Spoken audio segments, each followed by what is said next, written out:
أعوذ بالله من الشيطان الرجيم بسم الله الرحمن الرحيم ولمن خاف مقام ربه جنتان Esselamu Aleyküm ve Rahmetullahi ve Berekatuhu süyümlü kızlarım. Ustaz Ali Tantavi'nin İyi Kızım kitabının dersimizni başlayımız. İyi kızım, bu mektubumni okuvatkanınızda qancha yaşta bo'lasiz bilmayman. Qancha yaşta bo'ling, so'zlarimga diqqat bilan e'tibor bering. U vaqtlarda sizga bu so'zlarni deyish sharoitimiz bo'lmasligi mumkin. Vaqtim va imkoniyatim bor bo'lgan bu vaqtda yezib qo'yyapman. Har bir gapimni vujudingiz bilan anglang va qabul qiling. Luqman Hakim o'g'illariga nasihat qilganchilik hikmat bilan nasihat qilmasam ham Allah ilhom qilganicha tirishib nasihat qilaman. Men bilmanki, har bir qiz uchun otaning gaplari bakmi ulug'dir. Agar maktub shaklida bo'lsa, ta'siri yanama kuchli bo'ladi. Ey qizim, sizga birinchi aytadigan nasihatim Allohdan qo'rqing. Hamma narsa uning ilkida, barcha kuch-qudrat sohibi, barcha yaxshilik va yomonlik uning izni bilan bo'ladi. Agar Allohdan qo'rqsangiz, boshqa hech narsadan qo'rqmaysiz. Agar Allohdan qo'rqmasangiz, hamma narsa siz uchun qo'rqinchli bo'ladi. Hech kimga ikki qo'rqinish berilmaydi. Bu dunyoda Allohdan qo'rqqanlarga oxiratda qo'rqinish bo'lmaydi. Bu dunyoda qo'rqqanlar oxiratda xotirjam bo'ladi. Ey qizim, men sizga Luqman surasidagi uning o'g'li qilgan nasihati bilan nasihat qilaman. Ey o'g'ilchiqim degan yerlarni ey qizim deb o'qing. Luqman o'g'liga nasihat qilib وإذ قال لقمان لابنه وهو يعظه يا بني لا تشرك بالله يا بني لا تشرك بالله إن الشرك لظلم عظيم. Ey o'g'ilchiqim, Allohga sherik keltirmagin. Sherik keltirish haqiqatan zo'r gunohdir dedi.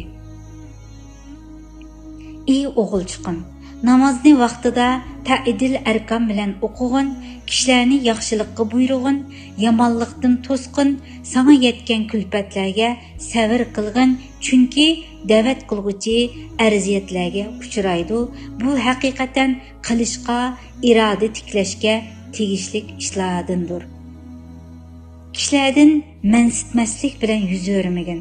Zaminda g'odiyib mangmag'in. Allah haqiqatan hakkavur o'zini cho'ng tutquchilarni do'st tutmaydi. O'ttirhal mang'in ovozingni pasaytgin. Darsimizni anglayotgan suyimlik qizlarim, mana bu o'rinda o'zaro azroq mungdish olaylik. Kitobimizda Luqman Hakimning o'g'liga qilgan vaz nasihati zikr qilingan bo'ldi. Qur'on Karimda har bir payg'ambarlarning o'g'li qilgan xitoblari ya bunayya, ey o'g'ilchiqim deb ularni eng erklatgan chiroyli ismlari bilan xitob qilinganligi zikr qilingan. Demak, biz e'tiqod qilayotgan bu go'zal dinimiz faqat farzandlarning ota-onalarga qandoq itoat qilishini emas, balki ota-onalarning farzandlarini qandoq tarbiyalashi, ularni eng go'zal ismlari bilan xitob qilib chaqirishi o'rgatilgan. Onaniki yana bizga namoz aslitildi. Bu namoz dinning to'riki, taat ibodatlarning ulug'i, namozning fazilatlari to'g'risida ko'plagan mashhur hadislar, Qur'on Karimda oyatlar kelgan. Afsuski, qizlarimizningki orasida nihoyatda go'zal hijoblangan holatdami namozga amal qilolmayotgan, ya'ni namozga diqqat qilolmayotgan, namozni tark etib qo'yayotgan va yoki jamoat holatda jamoatlashib yaxshi bir xizmatlarni qilamiz deb musulmonlarning orasida yoki xalqimizning orasida nurg'un tashviqotlarda xizmatlarda bo'layotgan qizlarimizning orasida namazga e'tibor bermaydigan, namozni tark etib qo'yadigan ahvollar ko'p ko'rilyotidi. Bundan boshqa yana sizlarga o'xshash madrasalarda o'qigan, Qur'on yodlagan, diniy ilmlarni ilayotgan qizlarimizning orasida yana bu namozga e'tibor bermaydigan, namozni zoyi qilib qo'yadigan ahvollar ustozlarni, ota-onalarni haqiqatan ansirtib qo'yotidi. Suyimli qizlarim, hammanglarni Allah Taala ato qilgan ota-onalik mehr-muhabbat bilan shunchalik yaxshi ko'ramiz. Yaxshi ko'rganligimizdan sizlardan ansiraymiz. Ham sizlarning dunyo va oxiratlik baxt saodatlik bo'lishinglarni Allohdan tilaymiz. Obtaroq o'ylanadigan bo'lsak, bir kecha kunduzda bizga farz qilingan bu 5 vaqt namoz gunohlarimizni kafarat qiladigan, Allohning dargohidagi daraja martabalarimizni o'stiradigan, ümidsizlikimizni davolaydigan, kasallarimizga shifo bo'ladigan eng katta ne'mat. U ruhimizni saf aqida, qanoat bilan sug'uradi. Namozni tark etgan kishilar bo'lsa, qatma-qat qiyinchilik, qatma-qat g'am-qayg'u, baxtsizlik patqoqlariga petib qoladi. Bu Ramazon oyi hammanglarning o'zgarish iyi bo'lg'usi. Darsimizda yana haqavurlik, kibrlik to'g'riliq so'z chiqib qoldi. Bu kibrlik azroq bo'lsa-mu sal salohiyati bo'lgan, qo'lida ma'lum jihatda ish keladigan yoki iqtisod jihatda boshqalardan azroq bir ortiq bo'lgan va yoki o'zining qaddi-qomati jihatida azroq ortiqchiligi bo'lgan kishilarda ko'rildi. Demisimi boshqalardan farqliroq kiyimlarni kiygan vaqtimizda minishlarimizmi, gap qilishlarimiz o'zgarib qoldi va yoki do'stlarimizdan farqliroq bo'lgan telefonlarni olgan vaqtlarimizning o'zidami bizningki ahvollarimiz boshqacharoq bo'lib qoldi. Atrofimizga do'stlarimizni to'playdigan, ba'zi ojizlarni uning orasidan chiqarib tashlaydigan takabburlik bilan do'stlaringlarga azor berib qo'yishdan saqlaninglar qizlar. Chunki qo'linglardagi ne'matlarning hammasi sizlarga ijaraga berilgan bir omonat. Qaysi vaqtida Alloh taolo qaytarib oldi, u Allohning ilkida. Bu qaytarilish har daqiqada sodir bo'lishi mumkin. Berilgan har bir ne'matlarga qancha shukr qilgan vaqtimizda u shuncha ziyoda bo'ldi. Lekin berilgan ne'matlarning o'zi men shuningga haqliq bo'lganligim uchun bu ne'mat berildi deb, shu ne'matlar bilan haqoratlik qilib, kibrlik qilib, boshqalarga azor berilib qo'yganda bu ne'matlar ap ketiladi. Usuli haddidan ziyoda bo'lgan egilgan meva daraxtini ko'rganmi?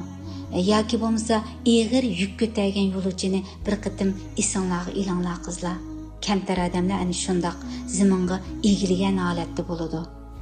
Alloh taolo hammanglarni go'zal axloq bilan axloqlantirsin. Kitobimizni yana davomlashtiraylik.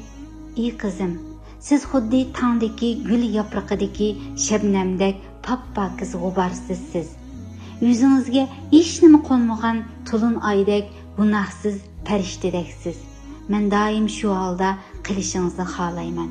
Shaytoniy sifatlardan, cho'ng kichik gunohlardan bo'libmi jahannam o'tidan saqlanishingizni tilayman. Oxirida darajangiz ulug' bo'lsa, men sizdan tuvan darajada bo'lsam-mu, tuvanda turib sizdan faxrlansam, sizga qarab tursam deyman. Firdavs jannatlariga sog' salomat kirsangiz, men sizdan xotirjam bo'lsam deb orzu qilman. Ey qizim, hayotingizning xaritasini o'z qo'lingiz bilan sizing. Uni qanchalik chiroyli sizsangiz, qiyomatda shunchalik rohatda bo'lsiz. Sizgan hayot xaritangizni ko'rib, u sizga yomonlikni xohlagan odamlarga parvo qilmang. Ular ham o'z hayotini o'zlari sizganlar. Har kim o'zi xohlagandek sizidi. Faqat oxiratda hammasining mukofoti bor. Ey qizim, ko'zimning qarchug'i, farishtam, sizni cho'ng bo'lib ketgan vaqtlaringizni bundaq so'zlar bilan erkiltishga balkim jur'at qila olmayman. Hozir yezib qo'yaman. Cho'ng bo'lganingizda o'qiysiz. Mehribon Rabbimiz huzuridagi maqomingiz shuncha yuqori bo'ladi. Hayot rasmingizni ko'rib, otangiz ham xushalliqqa cho'midi. Sevimli qizlarim, demak, har birimiz hayotimizning xaritasini o'z qo'llarimiz bilan chizir ekanmiz. Kunimizdagi balog'at yoshidagi qizlarimiz har kuni men hozir balog'at yoshida, meni har biringlar to'g'ri tushunishinglar kerak. mende her xil özgürüşler buldu. Her yerde şundaq davatıdı. Şu toğrısı kitaplarını oqub, şu toğrısıdaki mezmunlarını bilip, meni toğrı düşünanlar deb işkimizni yiyip bilip, yıllarını, kunlarni şundaq ötküzüşke başlavatımız. Buldu ata Allah, etrafdakilar toğrı düşendik deb, işkinizni yiyipişinizga, qulungizni qo'yib etgan vaqtimizda yillar shundoq o'tib ketadi.